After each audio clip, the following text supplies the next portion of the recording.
କଳ୍ପନାର ଚୈତାଳି। ଅନେକ ସମୟରେ ଆମେ କହୁ କିଏ ଭଲ ହେବ କିଏ ଖରାପ ହେବ এটা ପିଲାଦିନୁ ଜଣାପଡ଼ିଯାଏ। ଏ କଥା ବହୁତ ଆଂଶିକ ଭାବରେ ସତ ହେଇପାରେ, କାରଣ ମଣିଷ କେଉଁ ଲୋକଙ୍କ ସଂସ୍ପର୍ଶରେ ଆସୁଛି, କିଭଳି ଭାବରେ ଜୀବନ ବିତଉଛି, ତା ଉପରେ ଅନେକ କଥା ନିର୍ଭର କରେ। ଆଜି ସେ କଥା ମୁଁ କହେ। ଥରେ ଗୋଟିଏ ଚର୍ଚ୍ଚରେ କଥା ପଡ଼ିଲା ଯେ ଗୋଟିଏ ଦେବଶିଶୁର ଚିତ୍ରଟି ଅଙ୍କା ହେବ। ଜଣେ ଚିତ୍ରଶିଳ୍ପୀଙ୍କୁ ଡକାଗଲା ଯେ ଗୋଟେ ଭଲ ଚିତ୍ର ଆଙ୍କିଦେବେ। ତେବେ ଦେବଶିଶୁ ଆଙ୍କିବା ପାଇଁ ସେ ଗୋଟେ ନମୁନା ଦରକାର, କାହାକୁ ଦେଖିକି ସେ ଯାଇକି ଆଙ୍କିବେ। ସେ ସମୟରେ ତ କ୍ୟାମେରା ନଥିଲା। ସେ ଚିତ୍ରଶିଳ୍ପୀ ଜଣକ କ'ଣ କଲେ, ବିଭିନ୍ନ ଆଡ଼େ ବୁଲିଲେ। ବୁଲି ବୁଲି ଦିନେ ଗୋଟେ ଅପରାହ୍ନରେ ଗୋଟେ ଗାଈଆଳ କିଶୋର ସେ ଫେରୁଛି, ମନ ବହୁତ ଖୁସି ଅଛି। କେତେବେଳେ ବଇଁଶୀ ବଜାଉଛି, କେତେବେଳକୁ ମଇଁଷି ଉପରେ ଯାଇ ବସି ଯାଉଛି, କେତେବେଳେ ପାଖ ବରଗଛ ଓହଳରେ ଟିକେ ଝୁଲି ପଡ଼ୁଛି। ଏଇଭଳି ଭାବରେ ଚାଲୁଛି। ତାକୁ ଦେଖି ଚିତ୍ରଶିଳ୍ପୀ କହିଲେ, ବାବା ମୋ କଥା ଟିକେ ଶୁଣିବ? ସେ କହିଲେ, କୁହନ୍ତୁ। ନା ତୁମେ ଟିକେ ଏଇଠି 2 ମିନିଟ୍ ସ୍ଥିର ହେଇକି ଗୋଟେ ଜାଗାରେ ବସିବ, ମୁଁ ତୁମକୁ ଦେଖିକି ଗୋଟେ ସ୍କେଚ୍ ଆଙ୍କିବି, ତାକୁ ମୁଁ ଗୋଟେ ଚିତ୍ର କରିବି। ପିଲାଟି ବସିଲା, ତାକୁ ଦେଖି ସ୍କେଚ୍ ଆଙ୍କିଲେ ଏବଂ ତାପରେ ଚିତ୍ର ଆଙ୍କିଲେ, ତାପରେ ରଙ୍ଗ ଦେଲେ। ରଙ୍ଗ ଦେଲା ପରେ ଏତେ ସୁନ୍ଦର ହେଲା, ତାକୁ ସେ ଦେବଶିଶୁର ଚିତ୍ର ବୋଲି କହି ଚର୍ଚ୍ଚରେ ତାକୁ ଲଗାହେଲା। ଯିଏ ଆସିଲେ ସମସ୍ତେ ଦେଖିଲେ, ଭାରି ଖୁସି ହେଲେ। କେତେ ସୁନ୍ଦର ଦିଶୁଛି ପିଲାଟିର, ହସ ହସ ମୁହଁ, ଦାୟିତ୍ୱ ନାହିଁ, କିଛି କୌଣସି ପ୍ରକାର ଚିନ୍ତା ନାହିଁ, ଦକ ନାହିଁ।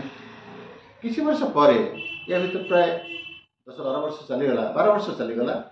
ତାପରେ ଜଣେ କହିଲେ ଯେ ଇଏ କାନ୍ଥଟା ଆପଣ ଦେବଶିଶୁ ଚିତ୍ର ଆଙ୍କିଛନ୍ତି, ଏପଟ କାନ୍ଥଟା ଖାଲି ଅଛି। ଆଉ ଗୋଟେ ଶୈତାନ ଚିତ୍ର ଆଙ୍କିଦେଲେ ଭଲ ହୁଅନ୍ତା। ଆମେ ତ ଜାଣିଛନ୍ତି ସବୁଠି ପୁରାଣରେ ଆମେ ଦେଖିଛନ୍ତି, ଦେବତା ଥିଲେ, ରାକ୍ଷସ ଥିବେ, ନାୟକ ଥିଲେ, ଖଳନାୟକ ଥିବେ। ତେଣୁ ସେଇ ଚିତ୍ରଶିଳ୍ପୀଙ୍କୁ ଡକାଗଲା 12 ବର୍ଷ ପରେ। କହିଲେ ତୁମେ ଗୋଟେ ଶୈତାନ ଚିତ୍ର ଆଙ୍କିଦେବ। ସେ କହିଲେ, ମୁଁ ଶୈତାନ ଚିତ୍ର ଆଙ୍କିବା ପାଇଁ ତାର ପୁଣି ନମୁନା କାହାକୁ ପାଇବି, କାହାକୁ ଦେଖିକି ଆଙ୍କିବି? ନା ଆପଣ ଗୋଟେ କାମ କରନ୍ତୁ, ଆପଣ ଟିକେ ଆମକୁ ଆଙ୍କି ଦିଅନ୍ତୁ, ଭଲ ହେବ। ଏଇ କାନ୍ଥଟା ଖାଲି ଖାଲି ଦିଶୁଛି। ଶୈତାନଙ୍କର ନମୁନା ଯିଏ ହେବ, ଖରାପ ଲୋକର ନମୁନା ସେ କୋଉଠି ଥିବେ? ଜେଲଖାନା ଗଲେ, ଜୁଆଡ଼ା ଗଲେ, ଏମିତି ବୁଲି ବୁଲି ଗୋଟିଏ ଜେଲରେ ଦେଖିଲେ ଯେ ଗୋଟେ ଲୋକ ହତ୍ୟା ଅପରାଧରେ ଫାଶୀ ଦଣ୍ଡ ପାଇଛି, କିନ୍ତୁ ଯେ ଫାଶୀ ଦେବା ଲୋକଟି ବୁଝି ନାହିଁ ବୋଲି ସିଏ ତାକୁ ରଖାଯାଇଛି ଏବଂ ଯେକୌଣସି ଦିନ ତାକୁ ଫାଶୀ ଦିଆଯାଇପାରେ। ସେ ତା ପାଖକୁ ଯାଇ କହିଲେ, ମୁଁ ତୁମର ଗୋଟେ ଚିତ୍ର ଆଙ୍କିବି। ସେ କହିଲେ, ମୋ ପାଇଁ କ'ଣ ପାରିଶ୍ରମିକ ମିଳିବ? ନା କିଛି ପାରିଶ୍ରମିକ, କିଛି ଟଙ୍କା ସେ ଦେଲେ ଏବଂ ଚିତ୍ରଟା ଆଙ୍କିଲେ। ତାକୁ ମଧ୍ୟ ରଙ୍ଗ ଦେଇକି ଏପଟେ ଟଙ୍ଗା ହେଲା। ଲୋକମାନେ ତାକୁ ଦେଖିକି ଡରିଲେ, କହିଲେ, ଏ ବାବା ଶୈତାନ ଚିତ୍ର, କେତେ ଖରାପ, କେତେ ଦିଶୁଛି ନିର୍ମମ। ଏହାର କିଛି ଦିନ ପରେ କ'ଣ କରାଗଲା ନା ସେ ସହରରେ ଯେ ମେୟର ସେ ସ୍ଥିର କଲେ ଯେ ଗୋଟେ ଚିତ୍ର ପ୍ରଦର୍ଶନ କରାଯିବ ଏବଂ ଆମର ଯେଉଁମାନେ କଏଦୀମାନେ ଅଛନ୍ତି ତାଙ୍କୁ ସେ ପ୍ରଦର୍ଶନ ନିଆଯିବ, ସେମାନେ ଦେଖିବେ ଏବଂ ତାଙ୍କ ଭିତରେ ତାଙ୍କର କିଛି ସଂସ୍କାର ହେଇପାରେ। ଏବଂ ଏ 2ଟି ଚିତ୍ରକୁ ସେଠି ଅଣାଗଲା, ଦେବଶିଶୁର ଚିତ୍ର, ଶୈତାନ ଚିତ୍ର।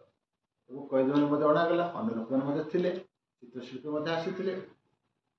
ସମସ୍ତେ ଦେଖୁଛନ୍ତି, ଚିତ୍ରକୁ ସବୁ ବାବା କହୁଛନ୍ତି, ପ୍ରଶଂସା କରୁଛନ୍ତି। ଏହି ସମୟରେ ଦେଖାଗଲା ଯେ କିଏ ଗୋଟେ ଚାପା କାନ୍ଦଣାର ସ୍ୱର ଶୁଭୁଛି। କିଏ କାନ୍ଦୁଛି, କିଏ କାନ୍ଦୁଛି। ଚିତ୍ରଶିଳ୍ପୀ ଜଣକ ଅନେକ ଭିଡ଼ ଭିତରେ ଦେଖିଲେ ଯେ ଯାହାକୁ ନମୁନା ଭାବରେ ଗ୍ରହଣ କରିକି, ଶୈତାନ ନମୁନା ଭାବରେ ଗ୍ରହଣ କରିକି ଚିତ୍ର ଆଙ୍କିଛନ୍ତି, ସେଇ ଲୋକଟି ଚାପା ଗଲାରେ କାନ୍ଦୁଛି। ଚାପା ଗଲେ, ମହାଶୟ ଆପଣଙ୍କୁ ଅନୁମତି ମୁଁ ନେଇଥିଲି ନା? ହଁ। ଆପଣ କିଛି ପାରିଶ୍ରମିକ ଦିଅନ୍ତୁ? ହଁ। ତାହେଲେ ଆପଣ କାହିଁ କାନ୍ଦୁଛନ୍ତି? କାହିଁକି? କାନ୍ଦିବାଟା ହେଉଛି ପ୍ରତିବାଦ। ସେ କହିଲେ, ନା ମୁଁ ଏଇଥିପାଇଁ କାନ୍ଦୁନି ଯେ ମୋତେ ନମୁନା ଭାବରେ ଗ୍ରହଣ କରିକି ଆପଣ ଶୈତାନ ଚିତ୍ର ଆଙ୍କିଛନ୍ତି।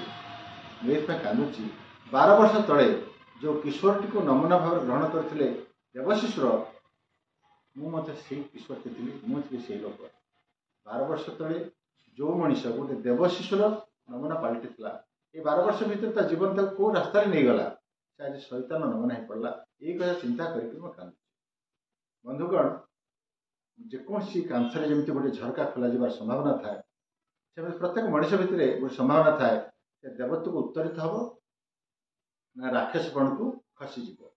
ତେଣୁ ଆମେ ଯଦି କେବଳ କହିବା ଯେ ନା ତା ପିଲାଦିନ ଜଣାପଡ଼ିଯିବ କିଏ ଭଲ ଖରାପ ହେବ, ସେ ଆଂଶିକ ସତ, କିନ୍ତୁ ତାର ଜୀବନର ଯେଉଁ ବନ୍ଧୁ, ତାର ଶିକ୍ଷା ଏବଂ ତାର ଯେଉଁ ସାନ୍ନିଧ୍ୟ, ଏକଥା ମୋତେ ବହୁତ କଥା ନିର୍ଭର କରେ। ଏବଂ ଗୋଟିଏ କଥା ମନେ ରଖିବାକୁ ପଡ଼ିବ, ପ୍ରତ୍ୟେକ ମଣିଷ ଭିତରେ ଦେବତାର ସମ୍ଭାବନା ଅଛି, ତାର ସନ୍ଧାନ କରିବାକୁ ପଡ଼ିବ।